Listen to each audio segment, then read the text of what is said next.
All right. Thank you very much for being here for this important hearing. And I thank Senator Lee, especially, and his staff for helping us to plan and spearhead this hearing.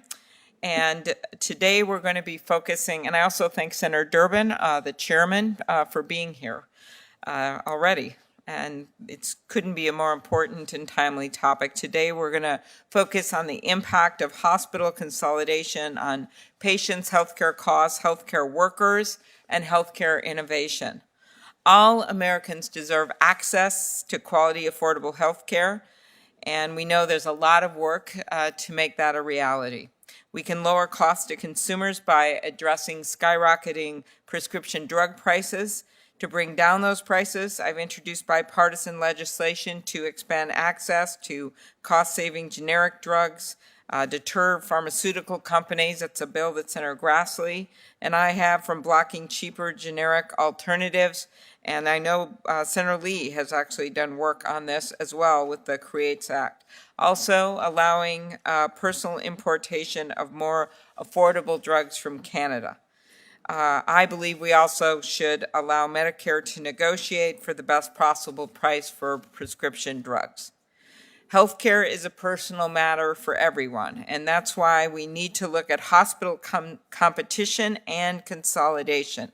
Hospitals are a growing area of cost in our healthcare system. It's about $1 of every $3 we spend on healthcare in this country. The expenditures for hospitals hit $1.2 trillion in 2019, and that figure is growing fast, up by more than 6% compared to the year before. We can't address the challenge of healthcare costs in this country without also including hospitals in the conversation. That's why we're here today. The rise in concentration in the American economy goes across industries, from cat food to caskets, and hospitals are no exception. We have had about 1,600 hospital mergers in this country in the last 20 years. 90% of all metropolitan areas have highly concentrated hospital markets. We've also seen hospitals buying physician practices at a fast pace, and now about 1/3 of all doctors work for a hospital. Many hospitals actually charge more for doctor services when they can say they own the doctor's practices. That results, of course, in higher costs. Hospital mergers can reduce choices for patients about where to receive the care, as the merging hospitals align with one powerful insurer or another. That can suddenly leave those who have developed meaningful relationships with their doctors to fend for themselves. When someone is sick, one of the last things they want to hear is that their hospital has been bought and they no longer have access to the doctors they trust who have been treating them for years. These are real human costs, and we need to talk about how they relate to hospital consolidation and market power, and especially if you have more and more doctors working for the hospitals, you could see that happening more easily. I'm particularly grateful to have Beth McCracken with us as a witness today. Beth is a cancer patient from Pennsylvania who lost access to her doctors in the aftermath of a turf dispute involving a hospital acquisition, causing her and her family incredible stress during a difficult time and quite possibly delaying her diagnosis until her cancer had progressed. Beth, we look forward to hearing from you remotely, and thank you for being with us today and giving patients a voice in this important conversation. Financial costs are important as well, but it is the human costs that I feel particularly strongly about, that with the antitrust and competition policy problems associated with hospital mergers. We know there can be advantages to hospitals merging, like the possibility of reducing overhead costs. The research does show, however, that hospital mergers can result in higher prices. A 2018 study found that hospital prices are 12% higher in monopoly markets compared to those with 4 or more competing hospitals. Mergers of hospitals in the same market raised prices by an average of 6%. Hospital mergers can also reduce incentives to innovate in the way they deliver care, as Dr. Miller will explain in his testimony. Hospital systems are major employers in many communities. Sometimes they are the largest employer. The Bureau of Labor Statistics estimates that over 5 million Americans work in hospitals. We must also consider the effects of hospital consolidation on healthcare workers. A recent economic study found that for the mergers that increased hospital concentration the most, wages for nursing and pharmacy workers were 6.8% lower than they would have been absent the merger. As in other markets, consolidation can drive a vicious cycle. Insurers merge, resulting in bargaining power against hospitals. That pressures the hospitals to merge too, so they can combat the power of insurers. And it repeats and repeats, a vicious cycle. It's a cycle of consolidation, and we see it throughout the economy as one side tries to accumulate power through mergers, only to be thwarted by the response of its trading partners to merge as well. In any case, we must make sure, first of all, that our federal agencies have the resources to investigate these types of cases. I'm very pleased, and I want to thank Senator Durbin, that the bill Senator Grassley and I have to change the merger fee structure passed on a voice vote out of the Senate Judiciary Committee just last week, and it will give our agencies, the Department of Justice, to Antitrust, as well as FTC, additional resources that they need. While taking on Facebook and Google, the biggest companies the world has ever known, trillion and trillion dollar companies, they can't then also look at important topics like healthcare consolidation or online travel or pharmaceuticals or so many other areas. We also need to reform our antitrust laws. When mergers are anti-competitive, they must be stopped. That's why I have proposed legislation to reform merger law and make it easier to stop anti-competitive merger before their effects hurt consumers in the form of higher costs or lower quality care. We also have to be able to look backwards. We can do that now. That's what the breakup of AT&T was about. However, we can make it easier to look backwards by giving our agencies the tools they need to do it. That's also part of my bill that is industry-wide. So we now are going to explore these issues in the hearing. I want to thank our witnesses, but first I'd like to turn it over to Senator Lee for his opening remarks. Senator Lee. Thank you, Madam Chair. Today's discussion is really important. While there are certainly differing views on how these things play out and drastically different views on the state of competition in hospital markets, there are a couple of observations that I think are more or less universally shared. First, recent decades have witnessed a massive number of hospital mergers. And second, that almost every hospital market is now moderately to highly concentrated.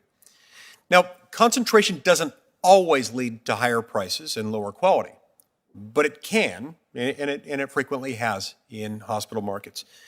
Multiple studies have identified case after case of direct competitors merging, and then after merging, raising prices for patients and for insurers, many times with no accompanying improvement in quality of care or in patient outcomes. The same dynamic often plays out when a hospital buys a physician group, another practice that has become increasingly common. Vertical integration is ordinarily expected to result in some efficiencies and quality improvements that can benefit consumers. But when hospitals buy physician practices, we often simply see price increases. For students of basic economics, much of this is unsurprising. But it is compounded by the particularly vulnerable position in which most consumers in these markets often find themselves. They're patients facing life-threatening injuries and illnesses. For some of them, their course of treatment will reshape their health and finances, sometimes for the rest of their lives. And amidst these challenges, we absurdly expect them to behave as rational consumers, comparing the options in the market, that is, when they're fortunate enough to have any options, and then attempting to make life or death decisions sometimes with minimal information. So for all these reasons, it's absolutely crucial that policymakers understand how we can improve competition in hospital markets. Antitrust enforcement is one obvious and certainly important tool.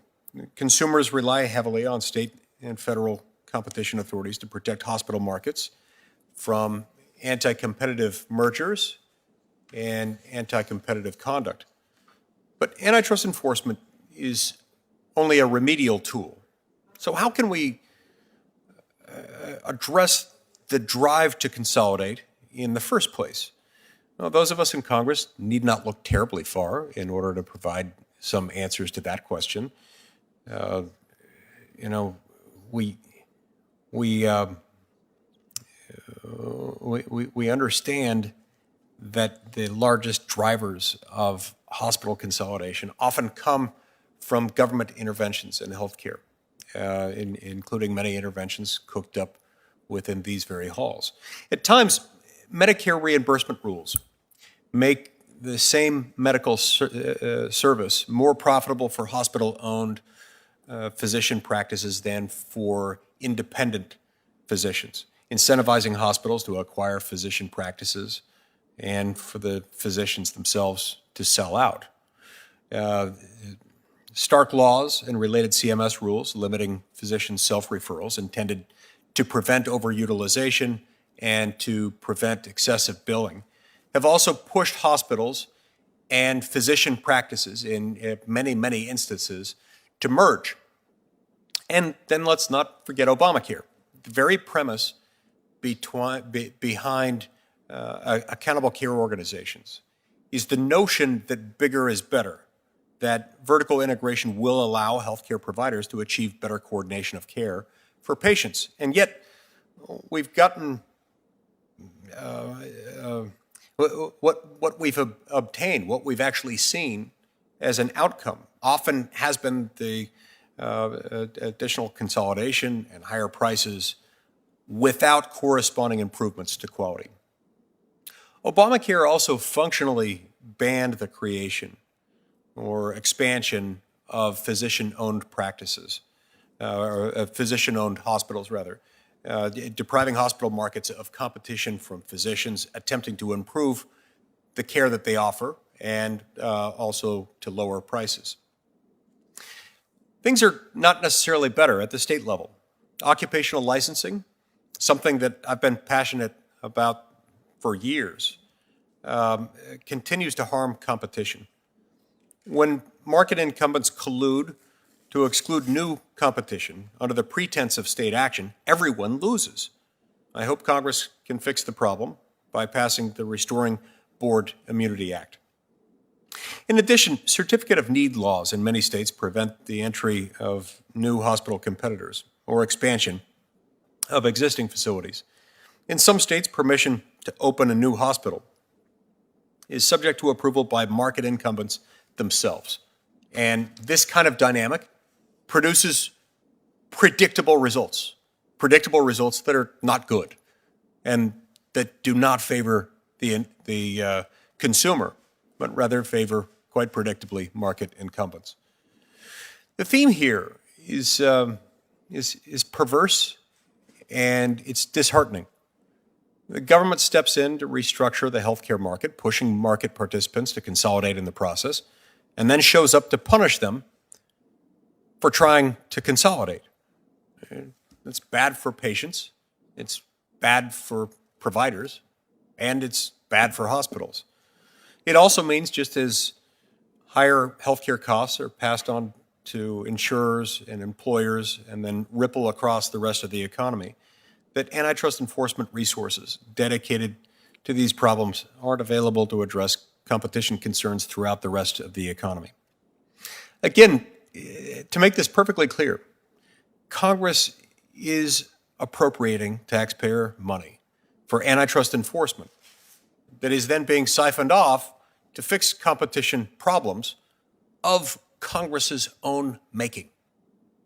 This is something we've got to grapple with. We can't ignore this problem. And so I hope today's hearing will help to shed light on these problems so that Congress, patients, providers, regulators, and antitrust enforcers alike can all work together to improve competition in hospital markets.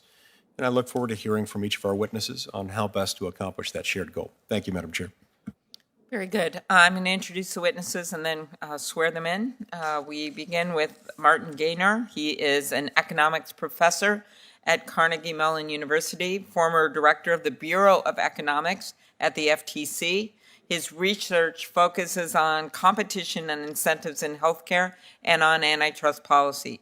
He's also a founder of the Healthcare Cost Initiative, an independent, nonpartisan nonprofit devoted to advancing knowledge about U.S. healthcare spending. Ms. Beth McCracken is a patient who lives in Pittsburgh, Pennsylvania, and she will testify about her experiences when hospitals and insurers limited access to her doctors. Michael Cannon, Director of Health Policy Studies at the Cato Institute. Previously, he served as a domestic policy analyst for the U.S. Senate Republican Policy Committee. He is a member of the Board of Advisors at Harvard Health Policy Review. Mr. Rodney Hochman is the president and CEO of Providence St. Joseph Health, a company with 51 hospitals and nearly 1,000 clinics in Alaska, California, Montana, New Mexico, Oregon, Texas, and Washington. He's also chair of the American Hospital Association. Amer Kuder is the Director of Strategic Initiatives for the Service Employees International Union. Mr. Brian Miller is an internist and health policy expert and an assistant professor at the Johns Hopkins School of Medicine. He previously served as a special advisor to the FTC's Office of Policy Planning, assisting in merger review and enforcement in the healthcare sector. Now, if you could stand, including our witnesses remotely. Do you swear that the testimony that you will give before the subcommittee shall be the truth, the whole truth, and nothing but the truth, so help you God? I do. Thank you. All right, why don't we get started, and we'll first start with Dr. Martin Gaynor. Thank you. Chair Klobuchar, Ranking Member Lee, and members of the subcommittee, thank you for holding a hearing on this vitally important topic and for giving me the opportunity to testify in front of you today. I'm an economist who has been studying the healthcare sector and specifically healthcare markets and competition for nearly 40 years. I'm a professor of economics and public policy at the Heinz College of Public Policy at Carnegie Mellon University. I served as the director of the Bureau of Economics at the Federal Trade Commission during 2013, 2014, during which time I was involved in the many healthcare matters that came before the commission. Over the next few minutes, I will briefly summarize for the committee the basic facts about healthcare markets, the considerable research evidence on competition in healthcare, and my views on steps that can be taken to help make these markets work for the benefit of consumers. Healthcare is a very large and very important sector of our economy. Not only is the healthcare sector nearly 1/5 of the economy and larger than the entire economy of France, but it has a critical impact on our health and well-being. Hospitals are the largest part of this sector, and at over $1 trillion, one of the largest industries in the entire US economy. Our healthcare system is based on markets. So the system will work only as well as these markets that underpin it. Unfortunately, these markets do not function as well as they could or should. Prices are high and rising. There are egregious pricing practices, quality is suboptimal, and the sector is sluggish and unresponsive, in contrast to the innovation and dynamism which characterize much of the rest of our economy. Lack of competition has a lot to do with these problems. There's been a great deal of consolidation in healthcare. There have been nearly 1,600 hospital mergers over the past 20 years. The result is the majority of local areas are now dominated by one large, powerful health system. For example, Partners in Boston, UPMC in Pittsburgh, and Sutter in the San Francisco Bay Area. Moreover, there have been tens of thousands of physician practice acquisitions by hospitals, resulting in over 1/3 of physicians now working in hospital-owned practices. This massive consolidation in healthcare has not delivered for Americans. It has not given us better care. or enhanced efficiency. It has not given us greater responsiveness or better service. On the contrary, extensive research evidence shows that consolidation between close competitors results in higher prices, and patient quality of care suffers from lack of competition, including a substantially increased risk of death. Hospital mergers can also harm competition in labor markets. This can depress wages, distort hiring decisions, and harm incentives for investment in human capital. Recent evidence shows impacts of hospital mergers that are consistent with these concerns. There are also concerns about anti-competitive conduct. Firms who have acquired market power want to keep it. Since dominant health systems use restrictive contracts with insurers to try to hamper the free flow of patients to competitors, thereby harming competition and enhancing their market power. There are also extensive reports of health systems engaging in data blocking, impeding the flow of patient information to providers outside the system. This has the potential to harm competition by making it more difficult for patients to switch providers. Now that most hospital markets are dominated by one large health system, there is considerable potential for this kind of conduct seriously harming competition. All of this is causing serious harm to patients and to the healthcare system as a whole. Policies are needed to support and promote competition in healthcare markets. These include ending or reforming policies that unintentionally incentivize consolidation, ending or reforming policies that hamper new competitors and impede competition, focusing and strengthening antitrust enforcement. In particular, give the DOJ and FTC the resources they need so they can not only do more enforcement in existing areas, but can proactively invest to address new and developing issues. And kudos for passing a bill that does exactly that. In addition, permit the FTC to enforce against anti-competitive conduct by not-for-profits, require simple reporting of small transactions that fall below the Hart-Scott-Rodino reporting requirements so that the enforcement agencies can track physician practice mergers and hospital acquisitions of physician practices. Adopt legislation to strengthen antitrust enforcement, as, for example, in the Competition and Antitrust Law Enforcement Reform Act of 2021, introduced by Senator Klobuchar. Have the FTC and DOJ issue revised guidelines for antitrust enforcement in healthcare. The guidelines were last issued in 1996. A lot has changed since that time, and a refreshed and revised set of healthcare guidelines will provide important guidance to market participants in courts. Last, establish a national healthcare database that has comprehensive, publicly available data on U.S. healthcare spending, utilization, prices, and ownership. This is a critical investment in our national infrastructure that will make vitally important information available to businesses, government, and citizens. Thank you. Thank you very much, and right on time. Next up, we have Beth McCracken, patient. Beth. And giving me the opportunity to share my story. In Western Pennsylvania, we have two major health insurance companies, Highmark and UPMC. In the 1990s, a decade before Obamacare, UPMC began buying hospitals and doctors' practices in the region, creating an integrated system whereby they were both the insurer and the provider. Among the hospitals they acquired were the Ioneer Hospital of Pittsburgh and the Hillman Cancer Center. By 2012, UPMC owned tax-exempt real estate in Allegheny County worth $1.6 billion. As a public charity, it avoided paying $42 million in property taxes to municipalities, schools in the county. This non-tax-paying nonprofit, built on taxpayer dollars, made over $1 billion in 2020. In 2013, Highmark bought a troubled hospital system and created an integrated system known as the Allegheny Health Network. UPMC took umbrage at Highmark stepping into their territory and declared that Highmark subscribers could no longer utilize UPMC providers and facilities. Because UPMC had been at the game longer, they controlled the vast majority of specialized services in the Pittsburgh area. Thousands of patients were on the brink of losing access to their physicians.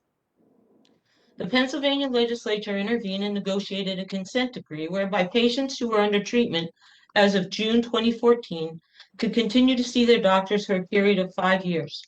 The consent decree was set to expire on June 30th, 2019, at which time all cross-system services would cease. In 2013, I began experiencing severe pain in the left side of my face and extending into my left ear. I was diagnosed with trigeminal neuralgia and referred to UPMC Neurosurgery Associates. 2 brain surgeries, multiple procedures, and medications did not stop the pain. The neurosurgeon wanted to refer me to UPMC Eye and Ear Institute. However, I have Highmark insurance through my wife's employer, and I was barred from access to any additional UPMC providers. Over the next 2 years, I saw 5 in-network ENTs, all of whom told me that the nerve condition was causing the pain. Then in early 2018, my dermatologist discovered evidence of cancer in my ear. I had been misdiagnosed all along. With the cancer diagnosis, I fell into an exception in the consent decree, and I was again referred to Eye and Ear Institute. But because of the insurance issues, I requested to stay in network. I had surgery in July of 2018, but by that time the cancer had spread too far for that surgeon's expertise. He couldn't even identify what type of cancer it was. At this point, I was told I had to see the experts at Eye and Ear. In December of 2018, they identified a rare cancer, and in early 2019, I underwent a 14-hour operation followed by 6 weeks of radiation at the Hillman Cancer Center. The pain was finally gone, but so was one of my ears. I could not help but believe that had I had access to the doctors at Eye and Ear sooner, I might actually still have them both. It took 6 years for me to find a team of doctors who were able to help me, only to face the reality that I would soon lose them when the UPMC Highmark consent decree was set to expire. This included my team at Hillman Cancer Center. I was told that my only option was the Cleveland Clinic, which was a 2-hour drive from Pittsburgh. The idea of being cut off from my doctors was terrifying. Patients, local leaders, and advocates banded together, demanding that UPMC negotiate with Highmark to guarantee access to the providers and services that were in patients' best interest. Highmark was willing to negotiate, but UPMC refused. With Attorney General Josh Shapiro's involvement, at the 11th hour, an agreement was reached and a 10-year contract was signed. That agreement finally allowed me to quit fighting for my health care and to begin caring for my health. These integrated systems are spreading across the country. In the future, you may find yourselves back in the private sector, subject to whatever insurance is available to you. The lack of access to care because of the insurance card you carry can literally be a matter of life and death. Giant nonprofits cannot be permitted to care more about their profit share than they do about patient care. Finally, a PET scan in October of 2019 revealed that the cancer had metastasized to my lungs. With this cancer, if metastasis occurs, it typically occurs 5 to 10 years after the initial diagnosis. Mine occurred within the same year. I believe that the delays described allowed that to happen. As I stated previously, denial of access to the proper care can literally be a matter of life and death. I've always said that this is not just about me, it's about the thousands like me. If my legacy can be that I helped even one person avoid that what happened to me, then I can be proud that I did something important and significant in my lifetime. Thank you very much. Well, thank you very much, Beth, for speaking out. Next up, Michael Cannon, who's the Director of Health Policy Studies at the Cato Institute. Thank you very much, Chair Klobuchar, Ranking Member Lee, members of the subcommittee and the broader committee for inviting me to testify today. The U.S. health sector is not serving consumers as it should or could. Excessive, often unconscionable prices threaten to wipe out savings of even insured Americans.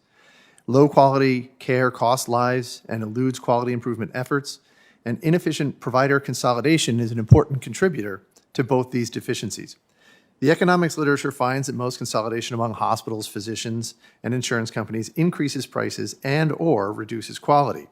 Inefficient consolidation, however, is not merely a driver of high prices and lower quality. It is also a symptom of a greater problem. By and large, inefficient consolidation is the result of government interventions that disable the normal market mechanisms of entry, cost consciousness, and competition from doing what they do in other sectors of the economy, improving quality while reducing prices. Simply put, government does not need new powers to combat hospital consolidation. Government merely needs to stop encouraging consolidation. Many government interventions often produce unintended consequences. Among other effects, they create incentives for the type of consolidation that gives producers the ability to charge higher prices than they could in competitive markets. I want to briefly discuss three categories of government intervention into the health sector that encourage inefficient provider consolidation: government regulation, government encouragement of excessive insurance, and government purchasing of medical care. First, government regulation. Complying with government regulations generally imposes high fixed costs but low marginal costs, which encourages consolidation. Many healthcare-specific regulations create specific incentives to consolidate. This category of regulations includes the Affordable Care Act's minimum loss ratio regulations and so-called state certificate of need laws, which require new entrants into the market to obtain permission from the government before they can compete. The second category is government encouragement of excessive insurance. There are various government policies that encourage consolidation by encouraging more comprehensive health insurance than consumers would choose on their own. These include both the tax exclusion for employer-sponsored health insurance and laws that require consumers to purchase minimum levels of coverage. Insurance reduces price competition, the economist Kenneth Arrow wrote, by removing the incentive on the part of individuals, patients, and physicians to shop around for better prices for hospitalization and surgical care.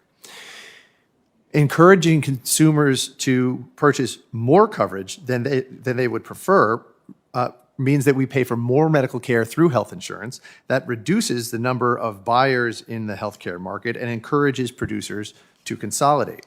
Finally, number three, government purchasing of medical care. This third category, in government purchasing of medical care, results in pricing errors. The Medicare program, when it purchases medical care, it sets the prices that the program is going to pay for medical goods and services. Medicare inevitably gets those prices wrong. Senator Klobuchar referred to one way that Medicare gets those prices wrong when she mentioned that she supports having Medicare negotiate with pharmaceutical manufacturers in order to reduce the prices that Medicare pays. This is a tacit admission that Medicare overpays. Medicare overpays in many other categories as well. And what we call site of service differentials, which is really just a fancy name for government pricing errors, encourage hospitals and physician practices to consolidate in order to capture and split the benefits of the excessive Medicare prices that the program pays to hospitals over and above the prices that it pays to physicians for those same services. Once those firms merge, not only do taxpayers pay more for the same services via the Medicare program, but those firms' greater market power allows them to increase prices on private payer as well. So what do we do about this? As I mentioned at the outset, government doesn't need more power in order to reduce inefficient hospital consolidation. It just needs to stop encouraging such consolidation. States can do so by repealing certificate of need laws and ending willing provider laws.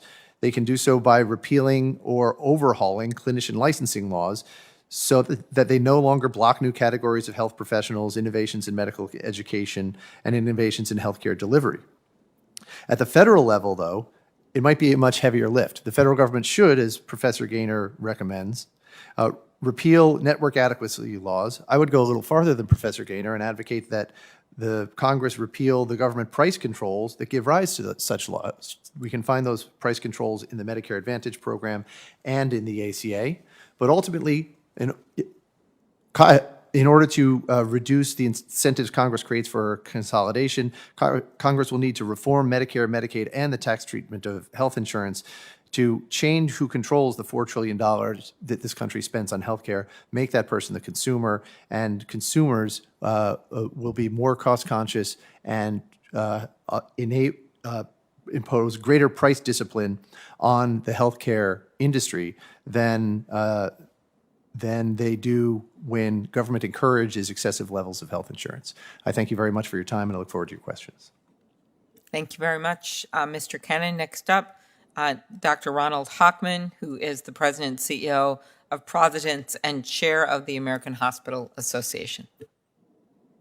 Good afternoon, Chair Klobuchar, Ranking Member. You want to talk a little louder? We can't hear you. Good afternoon. There you go. Chair. Perfect. Got it? You got me here. Good afternoon, Chair Klobuchar, Ranking Member Lee, and members of the subcommittee. I'm Dr. Rod Hochman, Chair of the Board of Trustees for the American Hospital Association.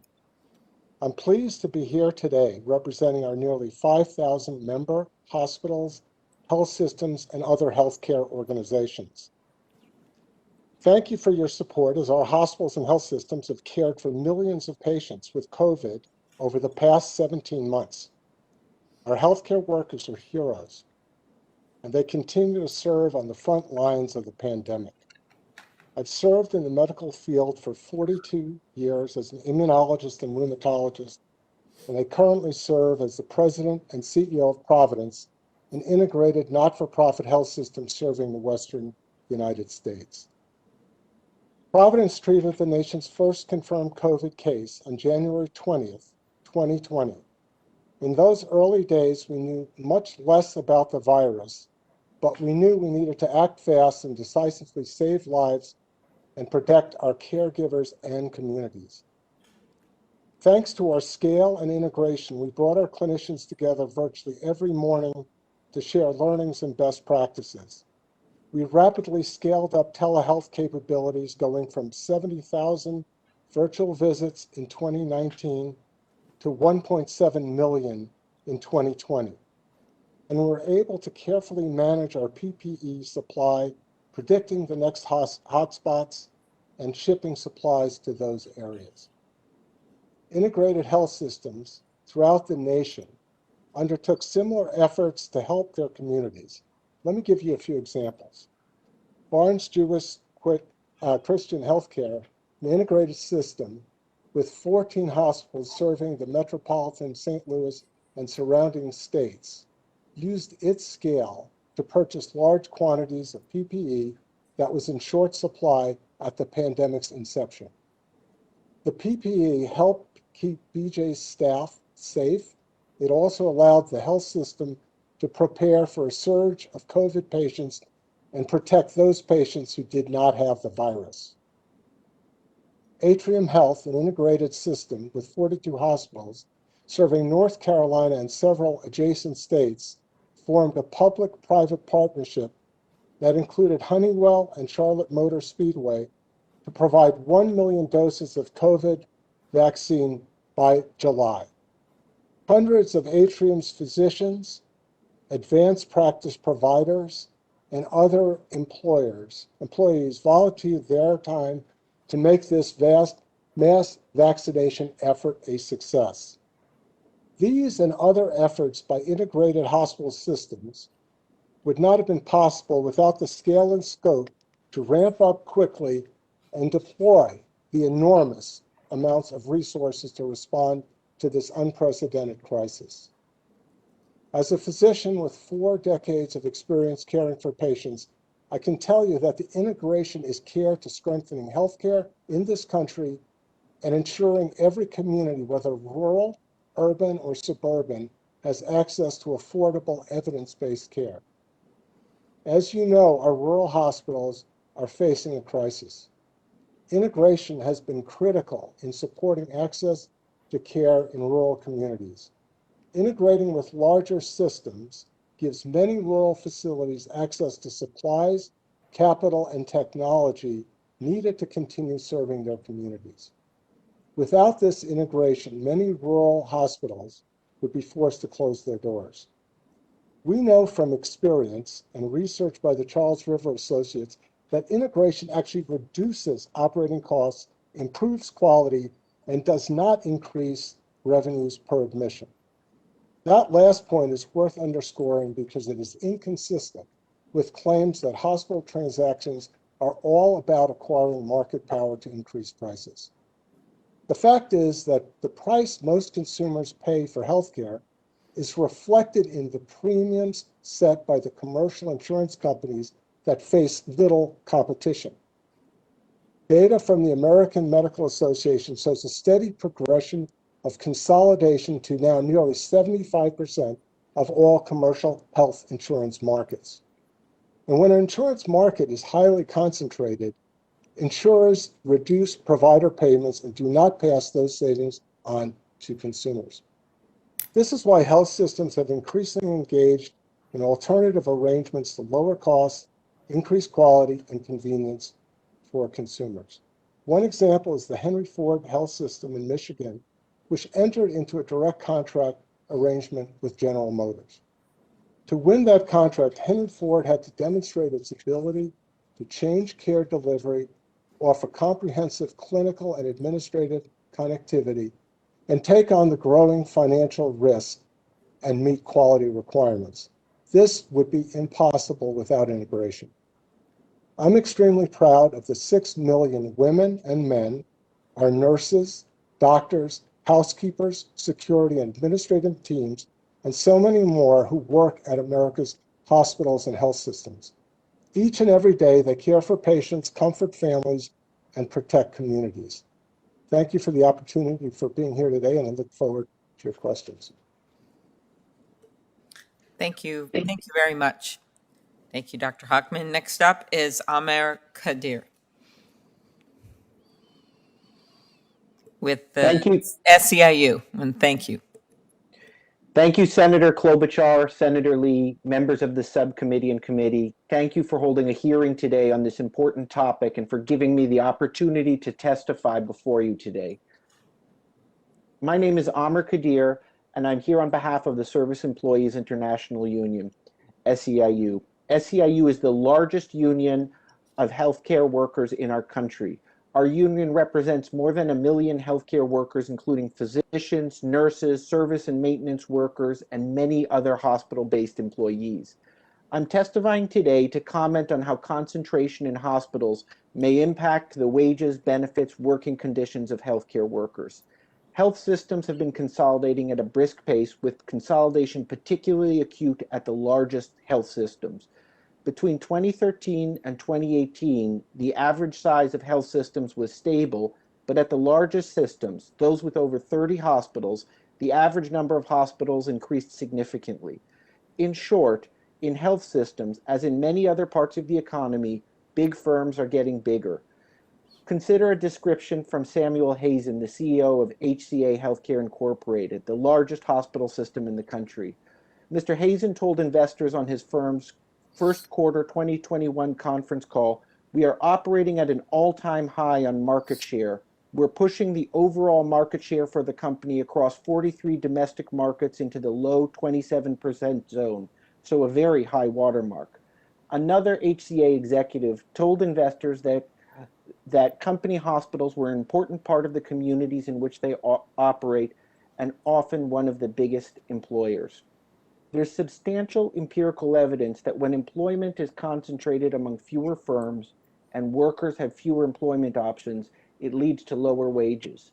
A 2017 study demonstrated that moving from the 25th percentile of concentrated labor markets to the 75th percentile is associated with a 15 to 25% decline in wages. Simply put, as employer concentration rises, wages fall. A 2020 study estimated that more than 10% of the U.S. workforce are likely in labor markets where employer concentration suppressed wages by at least 2%. Furthermore, several million workers are in markets where employer concentration suppressed wages by at least 5%. The research on employer concentration in the hospital industry is consistent with findings about the broader economy. An American Economic Review article examined the effects of hospital mergers between 2000 and 2010 on the wages of hospital workers. The study looked at more than 1,300 hospitals and found that mergers that increased hospital concentration to high levels reduced the wages of nurses and other healthcare occupations. The negative effects of employer concentration are not limited to wages, but also include benefits and working conditions. Workers in concentrated labor markets are more likely to experience wage theft, health and safety code infractions, and other contraventions of labor laws. Excessive employer concentration does not just lead to lower wages and benefits, but also diminishes the quality of life of workers, their families, and their communities. For instance, Pittsburgh is one of the most highly concentrated hospital markets in the country, and UPMC, the largest health system. Workers at UPMC describe wages and benefits so low that many workers rely on food stamps and incur medical debt. Leslie Poston, an administrative assistant, described, UPMC is my employer, my insurer, and my healthcare provider, not to mention the largest private sector employer in Pennsylvania. They know how much I make and that I'm thousands of dollars in debt to the hospital I work at. Poston and other UPMC workers describe circumstances where wages and benefits are so low that the hospital's employees need charity to meet their basic needs. Antitrust regulation has not been an effective bulwark against the negative labor market effects of employer consolidation. As Senator Klobuchar pointed out in her book, there are notable instances where antitrust laws protected workers. African American doctors brought suit under the Sherman Act to force integration at Chicago hospitals. SEIU brought suit against hospitals for colluding to depress wages for nurses. But these are isolated examples, and much more can be done to expand the available policy tools for promoting fair and competitive labor markets. Let me touch on some specific solutions that would address the concerns of workers in healthcare and other segments of the economy. One, requiring that all merger reviews include an analysis of labor market impacts.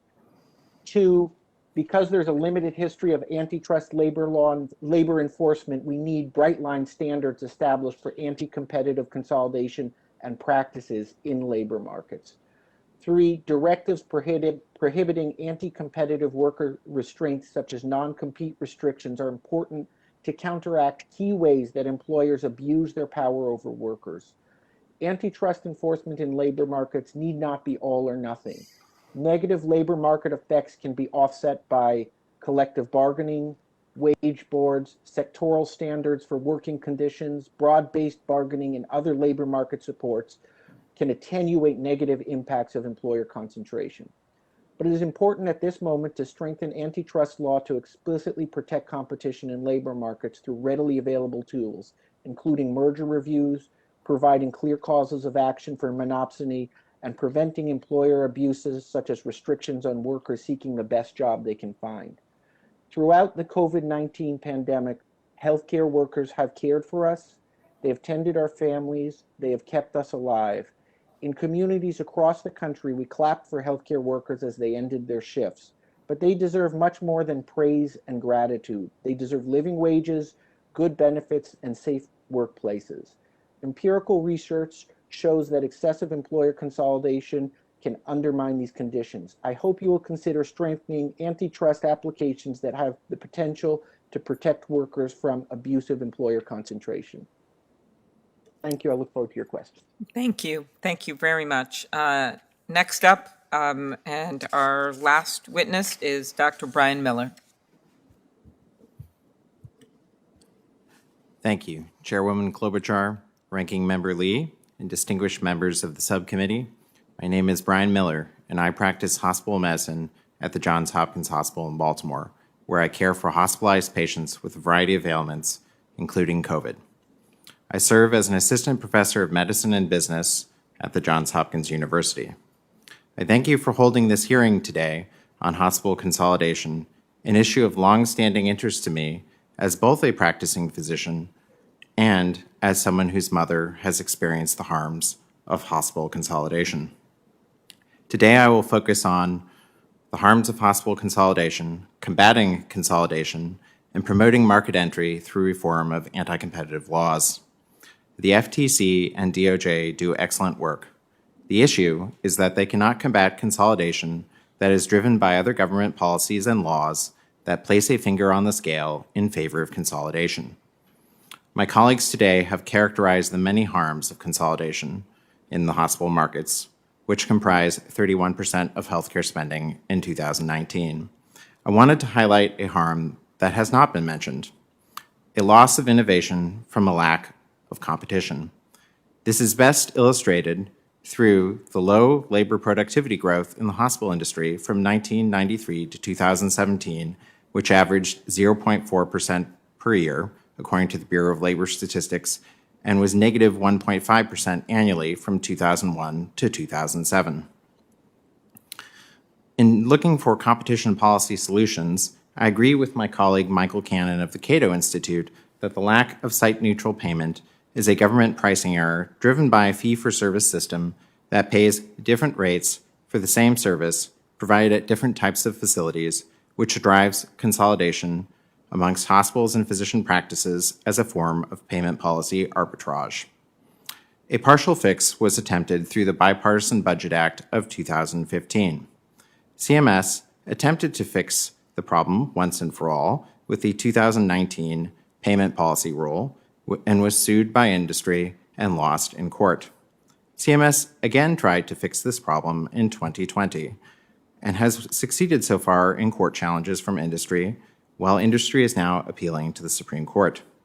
Congress can support CMS in fixing this by providing clear statutory authority to fix this payment policy arbitrage issue, which drives physician-hospital consolidation.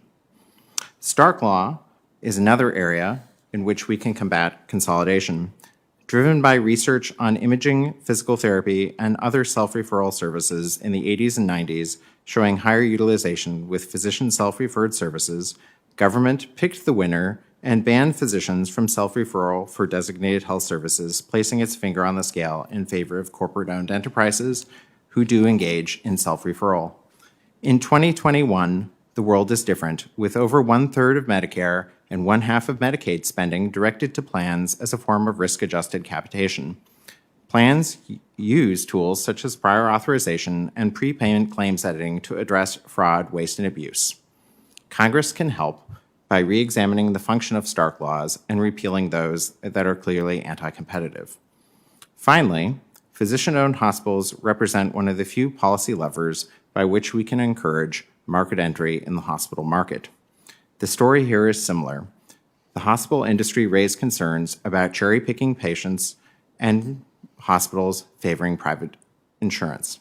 These are payment policy issues, not competition issues, and the evidence from government studies was mixed, showing, for example, that the total community benefit from physician-owned hospitals is greater than that of general hospitals when taxes are included. Foreclosure effects are significant.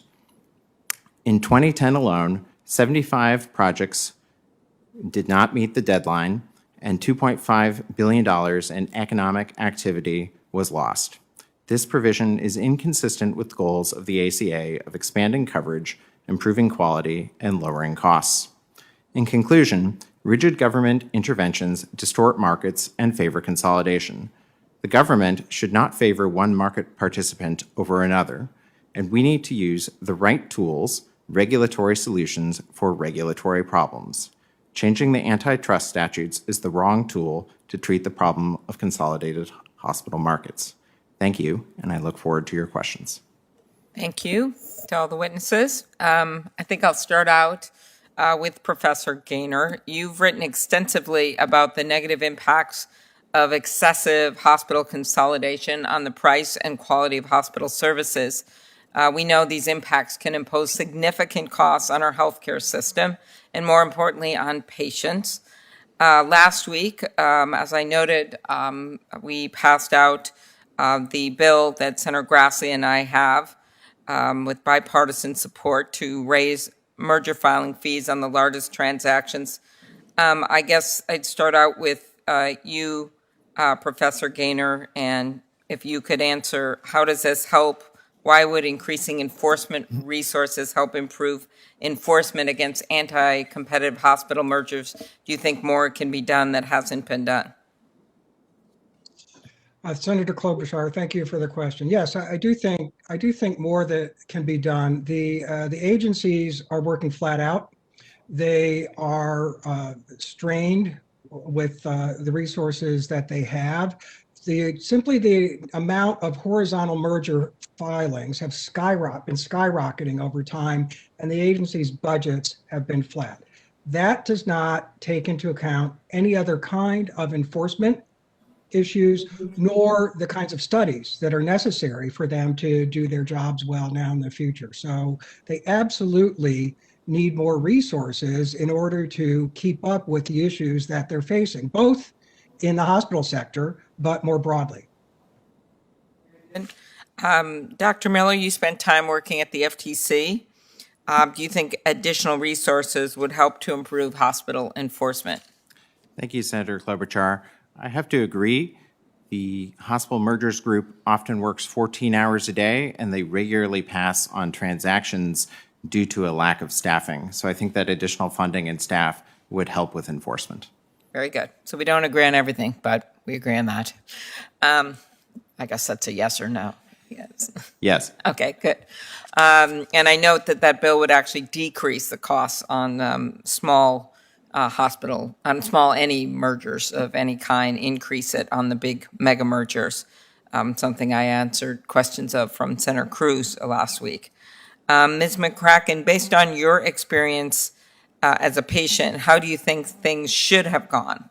What do you think patients in your situation should expect when they approach a hospital system seeking medical care?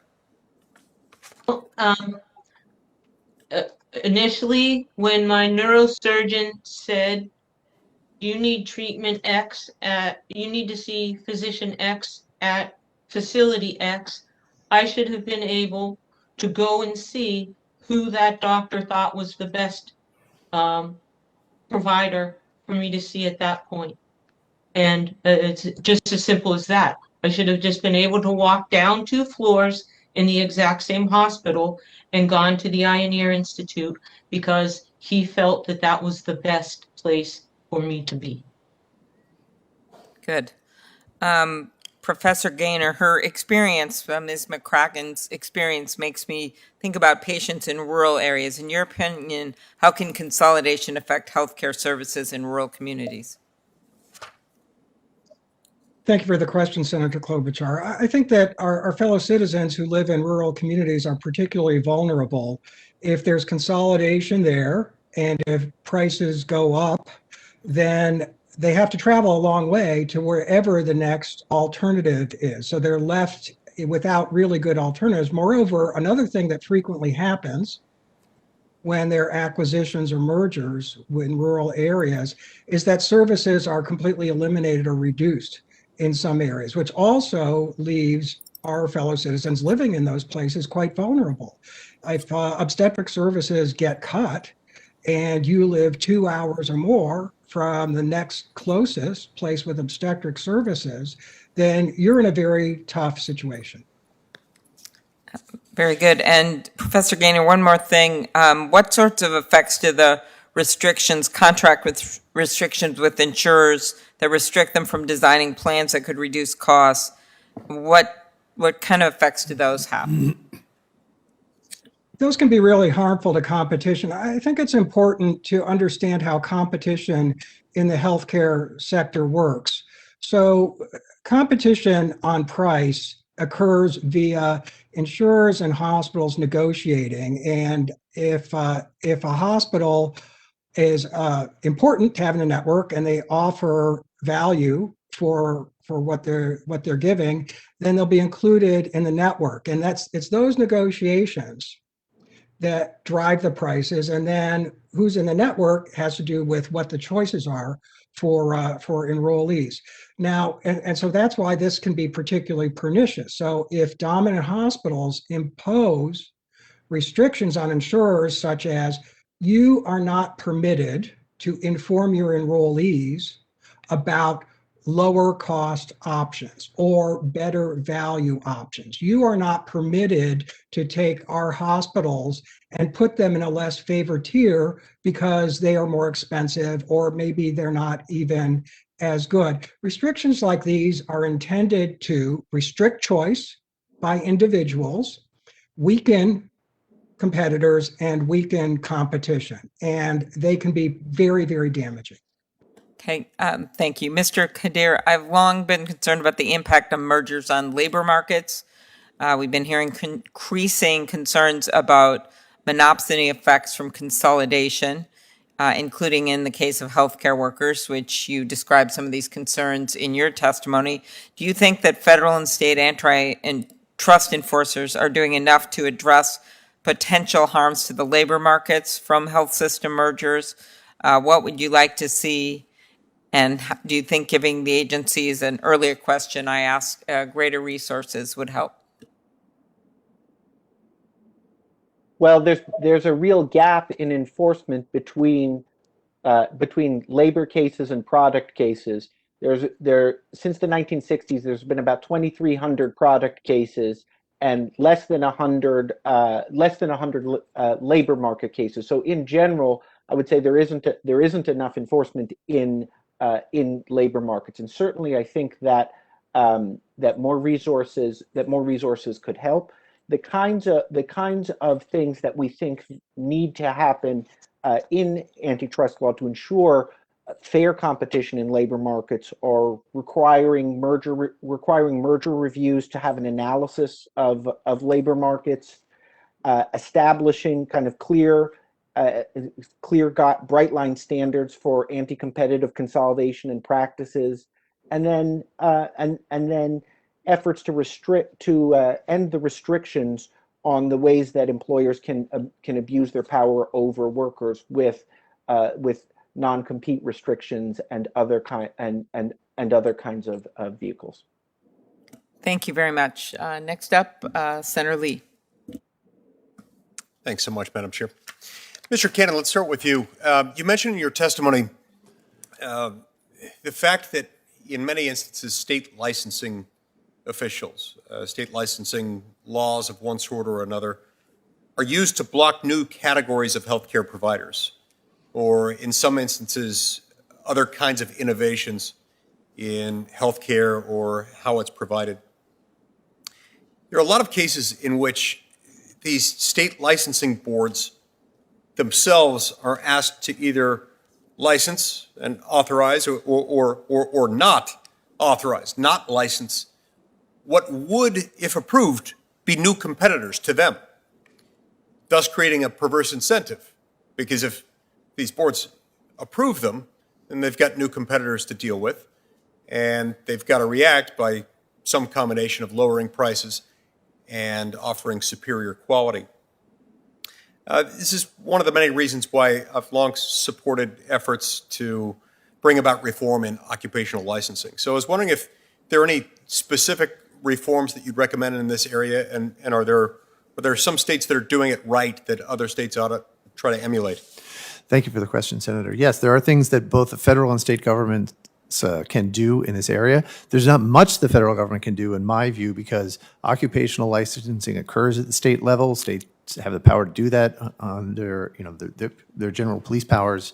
And the federal government does not really have authority to interfere with state regulation of clinicians unless those regulations act as a barrier to trade between the states. The Commerce Clause of the Constitution gives Congress the power to make commerce regular between states. So one reform that we have discussed at the Cato Institute is for Congress to pass a law that redefines the locus of the practice of medicine from the location of the patient to that of the provider. If Congress did this, then what this would essentially do is tear down barriers to interstate telemedicine. Because right now, I live in Virginia. I could travel to New York to see a specialist, but unless that specialist is licensed in the Commonwealth of Virginia, that specialist could not provide me a telemedical consultation over the internet. They would be violating Virginia's licensing laws because Virginia defines the location of the practice of care as where the patient, am sitting. But if the federal government redefines that for the purposes of state occupational licensing laws as the location of the physician, then that physician could see patients in Virginia, patients all across the country via telemedicine. That's one important step that I think the federal government can take. And states, just to be clear, states overwhelmingly, if not universally, do define it that way. They define as the location of the patient. Yes. Yes. Yeah. Now, we have seen some activity at the state level that has been very, very encouraging. At the beginning of the COVID-19 pandemic, policymakers, governors of both political parties, I think even Democrats may have been better on this score than Republicans, have recognized that a lot of these clinician licensing laws, regulations, block access to care for people. And so they rolled them back for the duration of the public health emergency, including restrictions on telemedicine. Some states have even gone so far as to enact reforms that would recognize the licenses issued by other states. Arizona is one, so that if you are, and this goes beyond the health professions, if you have a license to practice medicine or a nursing license from another state, if you come to Arizona, you can fill out a form and essentially obtain an Arizona license. That tears down the barrier to competition that Arizona's clinician licensing laws create. We at the Cato Institute have advocated eliminating clinician licensing laws entirely because while their stated purpose is to improve the quality of care, and they do that in some instances, on the whole, they either don't add much to the quality protections that would exist in the absence of licensing. I would argue in many cases they reduce the quality of care, but they most certainly, as governors around the country have implicitly agreed, they certainly block access to care by raising prices and blocking competition. So there's a lot of opportunity for reform here at both the federal and state levels. Someone told me once that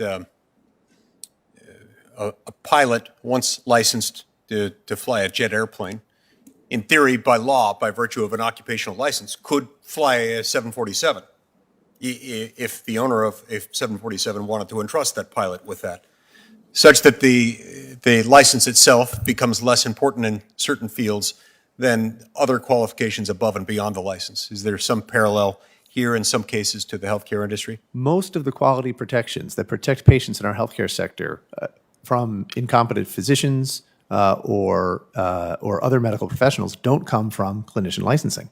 They come from the medical malpractice system. They come from hospital credentialing, board certification, and so forth.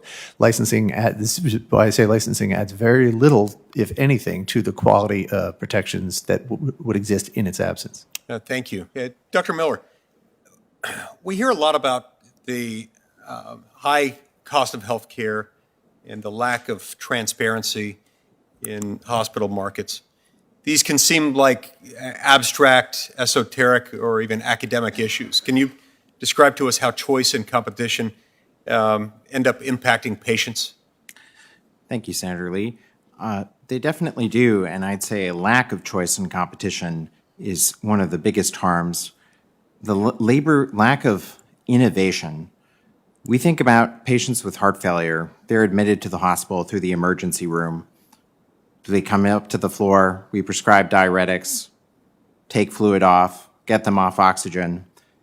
Much of the processes through which the hospital works and which clinical care operates have not changed since my late father graduated from medical school in 1973. We treat heart failure the same way. A nurse charts the urine output on paper and then puts it in an electronic health record. They did that in 1973, and they do that in 2021. The reason this has not changed is because innovation, which is the lifeblood of competition, has not occurred due to consolidation. Thank you. Thank you. Thank you, Madam Chair. Very good. Senator Blumenthal. Thanks, Madam Chair, and thank you for having this hearing, Senator Klobuchar and Ranking Member Lee, on this really profoundly important topic that literally touches every American's lives. I want to focus for the moment on private equity deals and their impact on quality of care and the financial incentives that go into healthcare decisions regarding financing and economics. Private equity deals in healthcare, including hospitals, have nearly tripled over the past decade, up from $41 billion in 2010 to $120 billion in 2019. The total over the last 10 years has been $750 billion of private equity going into about 100 hospital deals in the last 3 years alone. Consolidation is a core part of the private equity business model through roll-up and buy and build strategies. Loans finance the vast majority of the $750 billion spent on private equity healthcare during the last decade. Those deals mean that the private equity funds, the ones who engage and control, are not on the hook for the loans. Instead, private equity funds structure the deals so that the acquired healthcare providers are responsible for repaying the debt that the private equity funds used to purchase them. This structure has far-reaching, dramatic, profound consequences for our healthcare system. Large hospital chains under private equity management have been forced to sell off and close hospitals to meet their debt burden. The incentives and self-interest of the private equity funds drive the finances rather than respect and care for the patients who are there or the professional staff who assure quality care. Let me ask you, Professor Gaynor, how significant of a role does the burdening of hospitals with debt play in the closure of hospitals or the need for hospitals to merge with larger systems to stay afloat? In other words, the consolidation of healthcare. Senator Blumenthal, thank you for the question. Let me mention actually a report that was just released the other day by Laura Alexander of the American Antitrust Institute and Richard Scheffler at University of California, Berkeley, that goes into a lot of detail on some of these things. I'd say that there is real concern about the role and the impact of private equity in healthcare, exactly as you indicated, because the model is to come in, take over an underperforming firm, turn things around, at least on certain balance sheets quickly, and then sell it for a profit. So private equity investors are not in that for the long term. That can work in some circumstances, but healthcare is quite a different matter. That's one. I don't think we know at this point the extent to which private equity has played a role in consolidation. That's something I think we need to know more about. And moreover, I'd add to that we need to know more about the behavior of private equity owned firms. There's evidence that suggests that private equity firms, not surprisingly, are hyper responsive to the competitive environment. So if the market is competitive, they will be very aggressive. But if it's less competitive, they will take every advantage of profit opportunities, more so even than typical investor-owned firms. So I think it's an important issue. Thank you.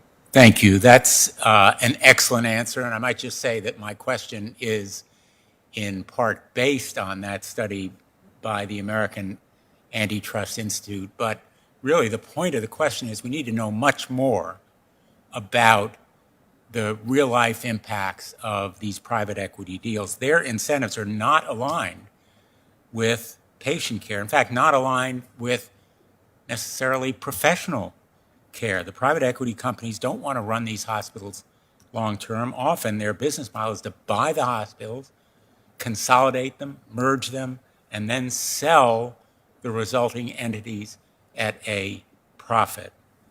The private equity model generates short-term revenue. It has long-term consequences for patients, often at the expense of the viability of the hospital. And I'll just give you one example. Private equity companies have been known to buy hospitals only to sell off their underlying real estate, the basic real estate that underlies the hospitals, forcing the hospital to lease back their own facilities. From real estate investment trusts and leaving the hospitals financially vulnerable. A particularly egregious case of a private equity company stripping a hospital of its real estate is that of the Hahnemann University Hospital in Philadelphia, which was purchased in 2018 by Paladin Healthcare, a private equity fund. The company invested no money, none, in improving the hospital and shut it down 18 months later with a plan to sell the real estate in a rapidly gentrifying neighborhood and leaving the neighborhood without a key healthcare providers. So my point is that these private equity investments in healthcare markets have gone unchecked and unreviewed for far too long in staggering numbers with absolutely profoundly important consequences. And I strongly believe that Congress needs to study this relationship as you suggested. I, again, thank the chair for focusing on this issue as a matter of antitrust law, but it's also fundamental healthcare interests as well that are at stake. Thank you, Madam Chair. Thank you very much. Next up, we have Senator Hawley. Thank you, Madam Chair. Thank you for holding this hearing. I want to, Professor Gaynor, if I could just start with you, I want to pick up right where Senator Blumenthal just left off. And let me ask you about some of the research as it relates to private equity-backed mergers and acquisitions. Does any of the research that you have seen or conducted, reviewed, indicate that private equity-backed mergers or acquisitions in this industry have any relevance to patient outcome, access to health care, or otherwise improve the long-term financial viability of hospitals? Yeah, thanks for the question. This is an area I think I'm reiterating where we need to know a lot more. And so I think we're starting to get evidence on this. Actually, there's more evidence now, to my knowledge, from the nursing home industry than from hospitals. But we don't have extensive evidence yet. There are reasons to be concerned, I think, just thinking about the business model. But this is an area where we definitely need more evidence to have good information about this. Yeah, well, I certainly agree with that, and I have to say I am concerned. I'm concerned about the possibility that private equity and their intervention here is actually helping drive consolidation in a way that is unhealthy for this industry, and that can be particularly harmful for rural communities like many that make up my state. And I want to shift and ask you now, if I could, Professor Gaynor, about rural healthcare access. You noted in your testimony, and this caught my attention, that hospital mergers lead to or can enhance monopsony power in labor markets, and that this can depress wages, this is your testimony, below the efficient level, distort hiring decisions, and in the long run, harm incentives for investment in human capital. I would be particularly interested to hear your thoughts on the effects of hospital mergers, monopsony power in rural markets. Can you say something about that? Thanks. That's an excellent question. So in some ways, it's a mirror image of the issue that occurs in product markets. If workers in rural areas have few alternatives in order to find employment, they would have to travel a longer distance, then employers in that area have more market power as buyers, more monopsony power.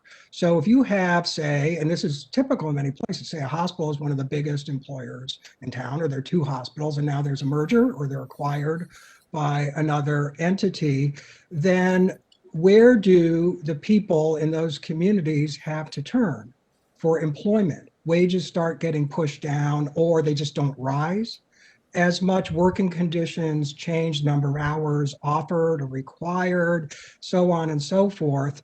If the next available employment is hours away, then you don't have a lot of alternatives. And that gives the employer a lot of monopsony power. So that can cause substantial damage in those markets as well. And as I said, it's not only wages. I mean, wages are obviously very important, and hours, but then it affects investment in human capital, which affects productivity. That it affects individuals, but it affects the entire economy. So there can really be far-reaching consequences.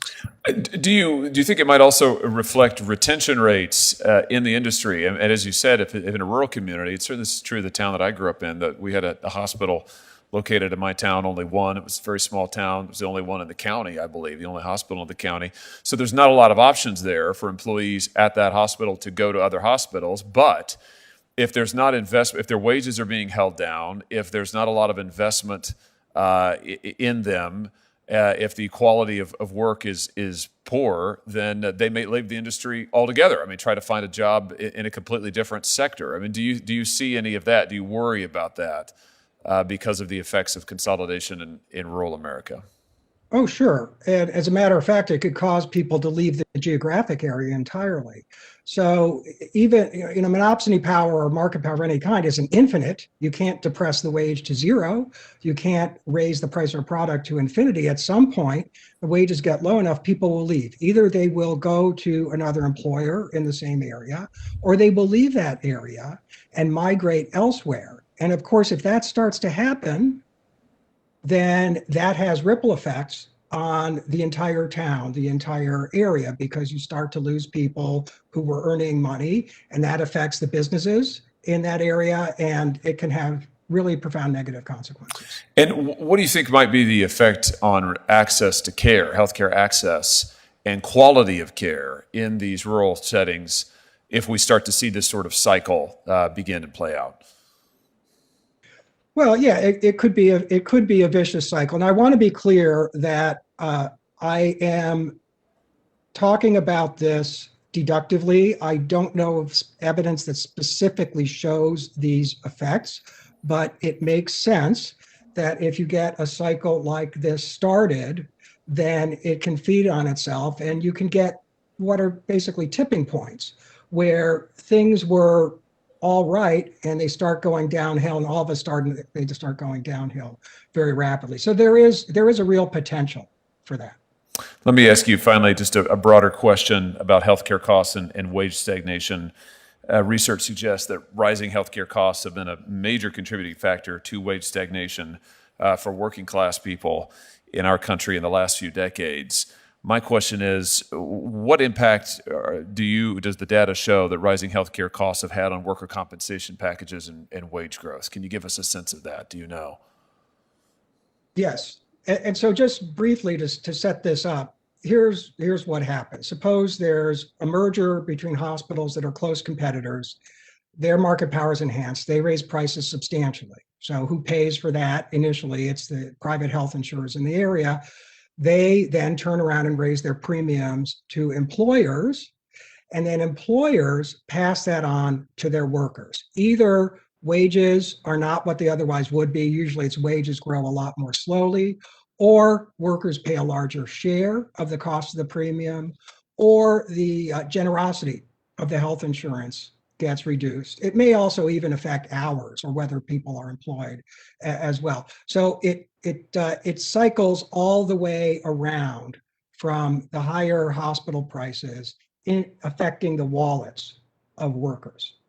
It's not like buying a quart of milk, right? If a supermarket raises the price of a quart of milk by 25 cents, you and I see that immediately when we go to the cash register. But nonetheless, it still comes around. So what does the evidence show? The evidence shows that that's exactly what happens. And there's actually a recent study by some folks at RAND that shows that hospital mergers, I think on average, in their study led to something like a $521 increase in prices, and that led to approximately the same size in prices, same size decrease in workers' wages.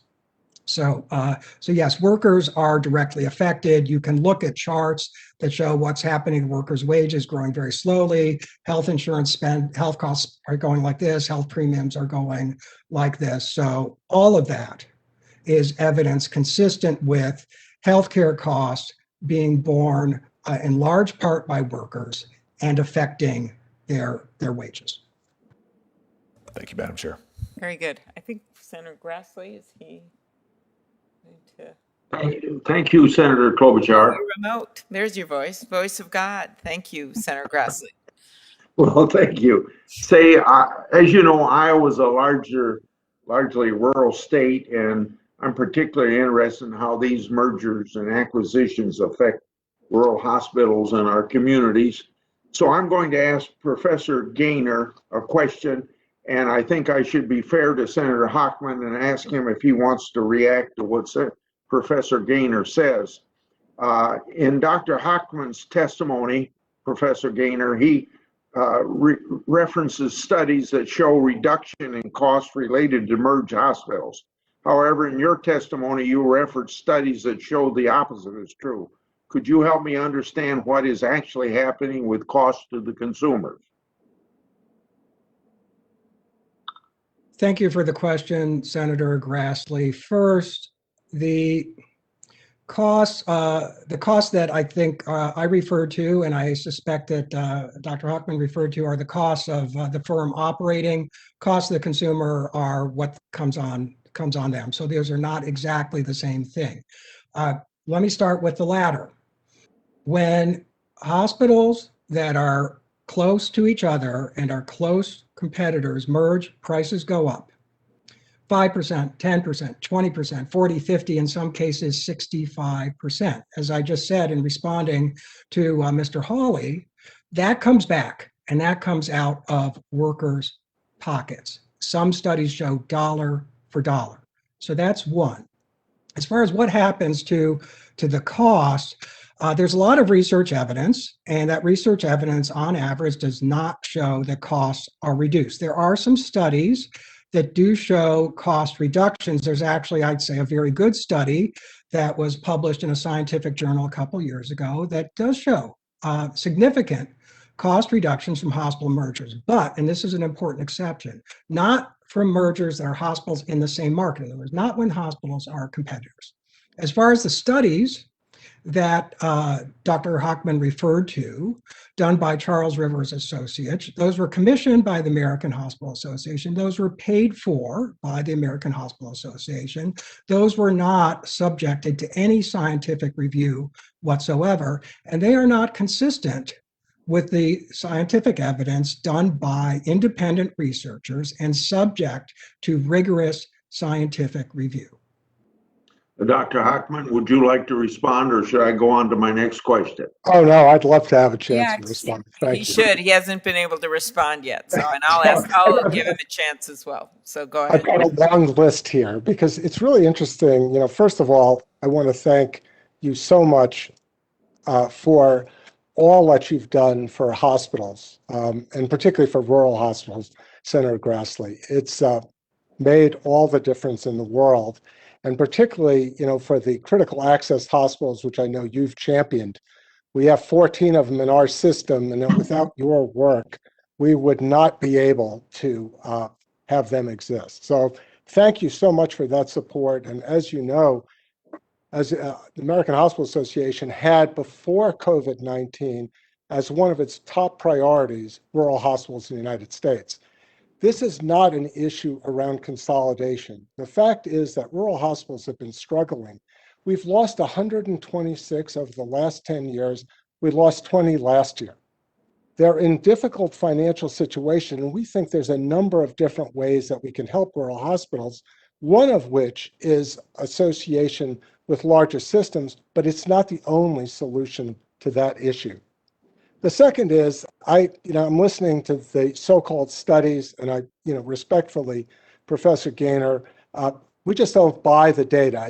As someone who spent 42 years in the front line of healthcare, taking care of patients, working in health systems, I think all of my colleagues are stunned at hearing what we're hearing here.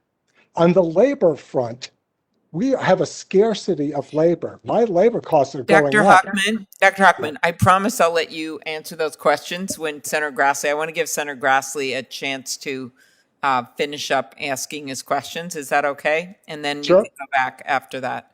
Okay, Senator Grassley, you can have the time you need. Thank you. This would also be to Dr. Hochman, and this will probably be my last question. I'll submit some for answer in writing. Last Congress, I reached out to 2 different nonprofit hospitals to ask them about their billing and collection practices. Those hospitals were University of Virginia Medical Center, Charlottesville, and the Methodist La Bonnier Healthcare Hospital in Memphis. Those hospitals had news stories written about them because of their aggressive debt collection practices against low-income patients, even though they were nonprofit hospitals. After those stories broke and after I sent my letters, those hospitals changed their debt collection practices.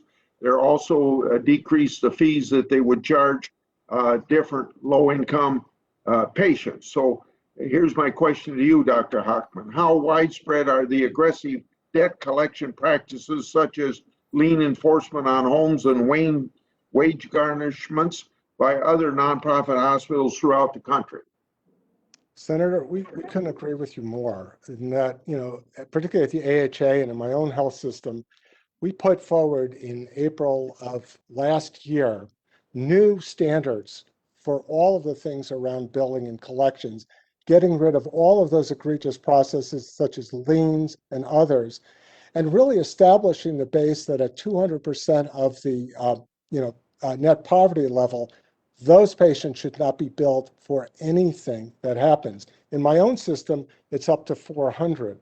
So I think all that work, I think that has to be something that the AHA is strongly looking at, and we can share with you all the guidelines that we have put in place as standard practice for all hospitals in the United States.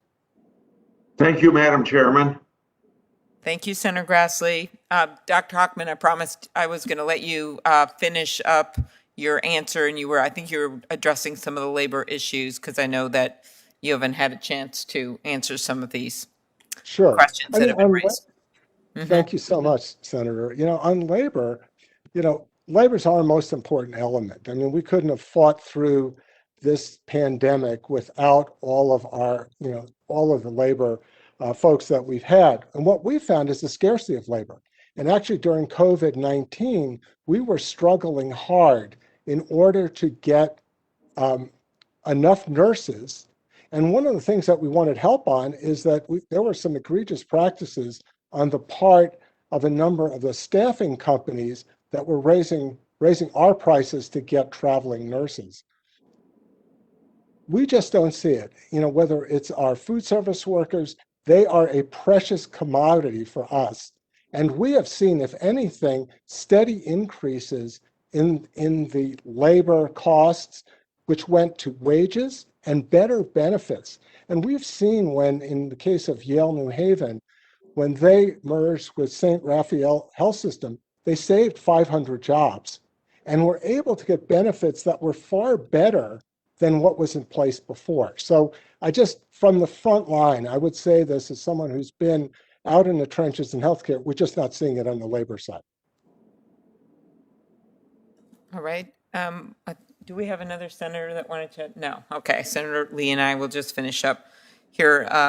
There's a vote pending. Mr. Kadir, do you want to respond on the labor issue? Well, I appreciate Dr. Hockman saying that that labor and workers are the most important element, and that we couldn't have gotten through the pandemic without them. We certainly agree on that. I think the study I referenced in my testimony, one of the things that makes it so remarkable is that as Dr. Hockman was saying, there is a scarcity of healthcare workers, and despite that scarcity, I mean this study took place in the midst of markets where there was a scarcity of labor of healthcare workers and nurses in particular, and yet the findings are still robust that hospital consolidation creates monopsony power, which depresses wages, right? And the findings were that wages don't rise as much in labor markets where hospitals are consolidated as compared to wages in other types of markets. Okay. Senator Lee. Thank you so much. Okay, I'm going to try to move quickly through this, Ren. We'll have to make it something of a lightning round since they've just called a vote. Yeah, and Senator Lee, you take your time. I think Senator Blackburn is going to ask questions maybe in 5 minutes or so. Just Fantastic. Go ahead. Fantastic. Dr. Miller, we'll start with you. So why not just allow physicians to pool capital and compete against hospitals? Thank you, Senator Lee. I think that's exactly what we should be doing. We had an earlier discussion about private equity, investing in hospitals, causing harm to patients, also investing in practices and medical groups. And indeed, the American Antitrust Institute came out with a report on this today. I think the answer is not less competition. The answer is more competition. Right. And that would certainly provide that, wouldn't it? Absolutely. By people who know the industry fairly well and therefore know where prices could be reduced and also know where quality could be improved. Exactly, and they could pool their capital, and for example, the rural physician could have access to capital and open and operate a hospital in a market which is not served or underserved by their nonprofit and for-profit competitors. Mr. Cannon, you talk in your testimony a little bit about how federal policy, including federal tax policy, ends up affecting the type of health insurance that people purchase. Among other things, you refer to the fact that by creating the advantageous tax treatment for employer-sponsored tax, employer-sponsored health insurance, you end up incentivizing people purchasing more. How does this affect competition? And what do you think we ought to be doing to improve competition by looking at tax policy? Both by virtue of distorting the after-tax price of employer-sponsored insurance relative to other uses of income by lowering the after-tax price, and by virtue of the fact that in an employer-sponsored insurance plan, it feels like it's someone else's money that the employer is spending, even though, as Professor Gaynor mentioned, it's really the workers' money that the employer is spending. Both of these effects of the tax preference for employer-sponsored insurance encourage employers to purchase for their workers more comprehensive insurance than those workers would choose on their own. And this is fairly non-controversial among economists. What that means I assume that's compounded also by regulatory requirements we put on top of those. Correct. There are lots of mandated benefit laws at both the state and federal level that require consumers to purchase insurance that they don't want. So the effect of this is consumers are more heavily insured. Less of the money that they're spending on their healthcare is coming directly out of their own pocket. It's coming from an insurance company or their employer, so they don't really care as much as they would if that were their money on the line. And there's significant evidence that shows if you reduce these excessive levels of coverage, then you can actually reduce prices, because excessive insurance encourages excessive prices for medical care, because the consumer doesn't care about those prices anymore, and insurers are not very good at keeping those prices down. If you pare back the excessive coverage, then what happens is you do get price competition that can even overcome the effects of hospital consolidation. There were a series of experiments conducted about 10 years ago by Safeway, by CalPERS, the California Public Employee Retirement System, that pared back excessive coverage, that made patients more cost conscious when they were consuming things like lab tests and even hip and knee replacements in the case of the CalPERS experiment. And the prices for hip and knee replacements, they did this because the prices for hip and knee replacements across the state of California varied from $12,000, the hospital charges varied from $12,000 to $60,000, and the insurance companies could not get those really high prices down, largely because those hospitals had such market power. But when they made the consumers conscious about the cost of their hip and knee replacements, amazing things happened. The consumers started asking about price information from the hospitals. They got the price information. And over a 2-year period, the high-price hospitals in California reduced their prices for hip and knee replacements by 37%. That's $16,000 per procedure. When do we ever see, price reductions at all in healthcare, but price reductions of that magnitude over so short a period of time? And it happened because these insurance companies did an experiment where they pared back the excessive coverage they had been providing, and consumers got broader access to, they didn't reduce access to care for any of these consumers, the way the experiment was conducted, but they did reduce the prices of these services. The consumers were able to tame the hospitals with market power in the ways that insurers wouldn't, because it was the consumers themselves deciding, well, I'll go someplace else. What skin in the game did the consumer have in that circumstance? Why did they care whether it was $12,000 or $50,000? A fancy health policy term for it is reference pricing, but what the insurance company did was it said, we will pay $30,000 for a hip or knee replacement, and you can go to whatever hospital you want to go to. But if they charge you more than $30,000, you're paying 100% of that marginal cost. And so all of a sudden, consumers had an incentive to go to the lower price hospitals or demand lower prices from the high-price hospitals, and they did both, and both things occurred. There's a big shift in volume away from the high-price hospitals, and the high-price hospitals had to reduce their prices. Based on your review of that case study, is there anything there indicating a diminution in quality as consumers shifted toward lower price alternatives? No, the insurers picked $30,000 because they could not determine any quality-based reason to pay a hospital any more than that for those procedures. Okay, so are there any policy proposals that we can take from that example that we ought to fold in to federal healthcare policy? You want to eliminate incentives that the federal government creates for excessive levels of health insurance that abet those sorts of excessive prices that consolidated markets or concentrated markets give rise to. And the way you do that is by reforming those two features of the tax exclusion for employer-sponsored insurance that I mentioned before. You can do so by converting it to an exclusion for money that the worker takes and puts into a health savings account that they could then use to purchase health insurance or medical care on a tax-free basis, just as employers now use or can purchase health benefits on a tax-preferred basis. I've run out of time, and I appreciate the chair for letting me take that, but I think that's very important. What you're talking about is allowing that favorable tax treatment to follow the consumer rather than the employer. Individuals rather than big corporations creates better competition, lowers prices, increases quality. Exactly. Thank you. All right, Senator Blackburn, who's remote. Thank you, Madam Chairman, and to our witnesses, thank you for a very spirited debate. This has been helpful today. Rural hospitals have been one of my focuses, and I wanted to come to Dr. Hochman for just a little bit on this issue. We know that rural hospitals are facing a shortage of health professionals and resources, and COVID has really exacerbated the problems in our rural areas.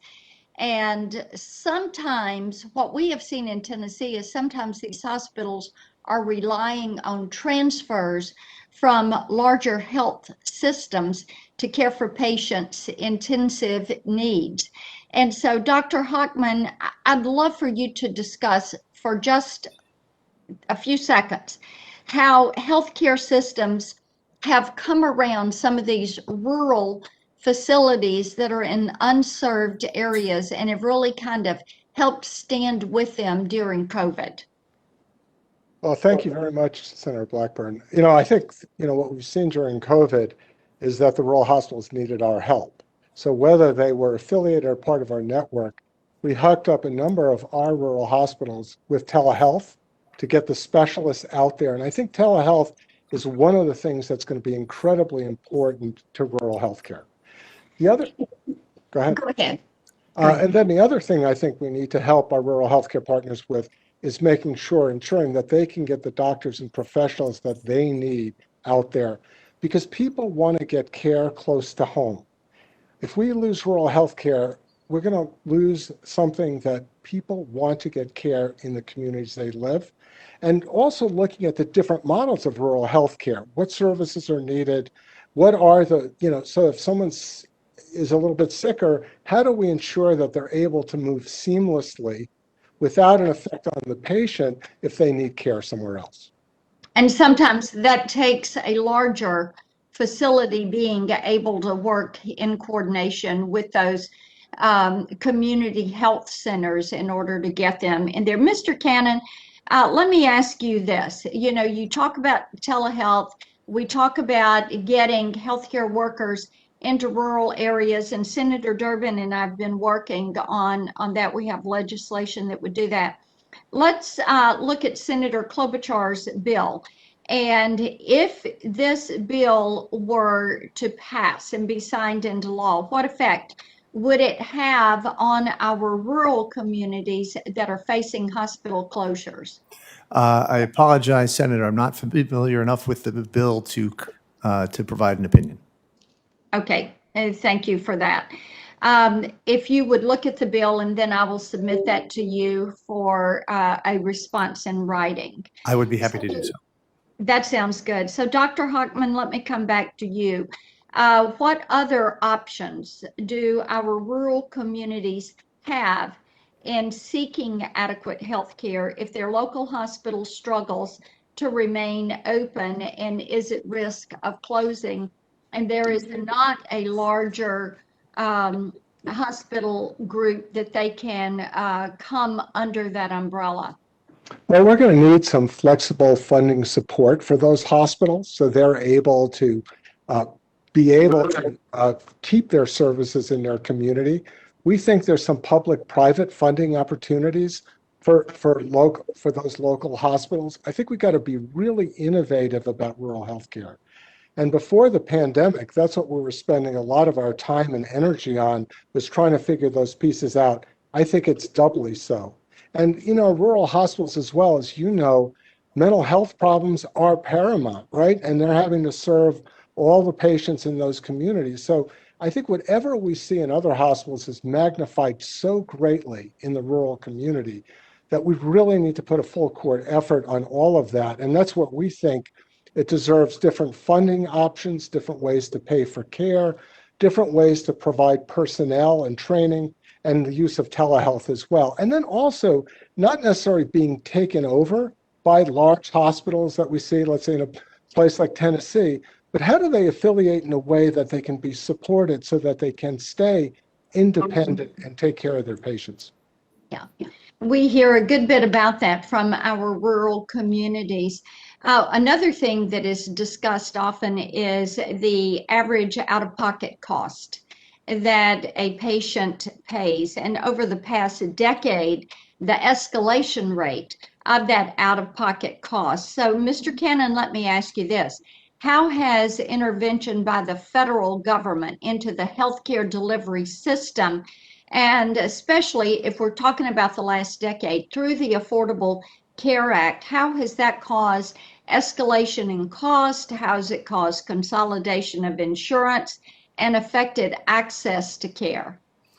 As I mentioned in my written testimony and mentioned in my remarks, economist Kenneth Arrow explained 50 years ago that insurance increases prices because it reduces the incentives for patients, providers to shop around for lower cost hospital and surgical care and other types of care as well. To the extent the Affordable Care Act expanded health insurance coverage, there are many benefits to expanding health insurance coverage. But to the extent it did that, it made patients less cost conscious about the care that they are consuming, encouraged that people who were insured to consume more care than they did, but than they would have otherwise, and required them, as mentioned with Senator Lee, to purchase types of coverage that they would not have wanted to purchase. But the main takeaway is that we already paid for a larger share of healthcare in this country through third parties than just about any other OECD country, except for maybe one or two. So patients are more insulated from the cost of their care here in this country than in other countries. And what that does is it puts upward pressure on prices and encourages the sort of consolidation that we're talking about here. The Affordable Care Act has been part of that, not only on the financing side, we've been discussing in coverage levels, but also in some of the regulations that the Affordable Care Act introduced. The minimum loss ratio regulations that I mentioned in my testimony, the pre-existing conditions provisions in the ACA also encourage consolidation in various ways, and I think have similar effects of other regulations that encourage consolidation on prices. Thank you. Thank you, Madam Chairman. I've got a couple of other questions. I'll submit those for a written response. Thanks. Perfect. Thank you very much, Senator Blackburn. I think we're coming to an end here. I had one last question here for Dr. Gaynor, and as I look at some of the things that could happen here that are straightforward, we had some good discussions about the resources where there's some bipartisan support. We've talked about some of the labor issues, the consolidation, what's been happening by looking backwards, looking forwards. We talked about the financing at length. A number of senators asked about that and the effect on that as a driver. And my question, Dr. Gaynor, one last thing I don't think we've discussed is in 1996, the Department of Justice, I think people have mentioned this, and Federal Trade Commission issued a lengthy series of guidelines about their approaches to antitrust enforcement in healthcare, covering mergers, data sharing agreements, and multi-provider networks. That's quite a while ago. A lot has changed. Do you think the agency should issue new guidelines on hospital antitrust enforcement? And if so, what should those guidelines include? Thank you, Senator Klobuchar. A very able summary. And one could have said healthcare. Who knew it was so complicated? So yes, the agencies did coordinate on guidelines. As a matter of fact, they included talking about things like, guess what, ACOs and other things. It's been a long time. A lot has changed. And I think it would be a very worthwhile investment for the Antitrust Division and for the Federal Trade Commission to sit down and update and revise those guidelines. So one thing, of course, is simply incorporating what we know about horizontal mergers, both on the efficiencies side, what the evidence really says, and on the potential harm side, and making a clear statement about what that means, what the agency's stances will be. They'll be very valuable to market participants. They'll get a clear signal from the agencies, and it'll be valuable to the courts. Also, non-horizontal mergers. We talked a lot about this, particularly hospital acquisitions of physician practices. That's something that's very different now than it was in 1996. So the same kind of thing. What do we know about these things? What are the agency's stances on this? And anti-competitive conduct, we've talked about that a bit. That's also something that is a much more prominent issue now than it was then. I think that updating those guidelines, talking about that, providing clarification would be very important and very valuable. And I want to be clear, it's not really for the agency's sake primarily. It's important to market participants. Everybody has to know what's expected, what the rules of the road are, and it will help courts as well. Courts have a very hard time with antitrust in general and with healthcare in particular. And I think this kind of thing can also help the courts function better. Thank you. Okay, last word, Dr. Hochman. Do you want to? Would you like to see those guidelines change? I have a feeling you'd change them in a different way, but do you? Yeah, I would. Yeah, absolutely. I think they need updating. I would also say that, there's a pretty vigorous process that goes in place. And again, speaking from the front lines, and when Vice President Harris was the Attorney General in California, we dealt with a lot of issues with her. And I got to tell you, they were very vigorous in terms of what we should or shouldn't do. And so we're seeing a lot of that. And I think, for the audience is that, there's many, many deals that never go through because they shouldn't go through. So to think that the enforcement process that we have today is inadequate is wrong. I think, there's always things I think that could be done better. And I think we'd submit to you some ideas that we would have for how to make this better. But overall, I think we need to understand that there is a pretty rigorous process in place that exists both at the FTC level, but also at the Attorney General level. And I know Senator Blumenthal, we've got a lot of former attorney generals that are there, and they're pretty vigorous about deciding what makes sense and what doesn't make sense. And I just need to leave you with one thought, and I know I'm in a minority here, but I can tell you consolidated systems have saved lives during COVID. Doctors work together. Scientifically, the quality gets better. I'm sorry. For those of you, who are kind of listening to this, I just don't buy it. The quality has gotten better when doctors, hospitals work together for patients. Remember that our sole objective in my 42 years is the health of the communities that we're dealing with. We care most about the patients. That's what we're there to do, and to serve the communities that we're in. So I have to really greatly differ with some of the opinions that you've heard. We'd be glad to give you some more of our information as we take care of the COVID pandemic, which is still in place as we speak today. So thank you, Senator Klobuchar. All right. Well, thank you very much. We are going to keep the record of this hearing open for a week, and I'm sure there will be more to come on all of this. But I want to thank all of our witnesses, both those remote and those in the room. It was a vigorous discussion. We had a lot of senators participate. Both the chair and the ranking member were here, which meant a lot. And Senator Lee and I will move forward together on this. So thank you very much. The hearing is adjourned.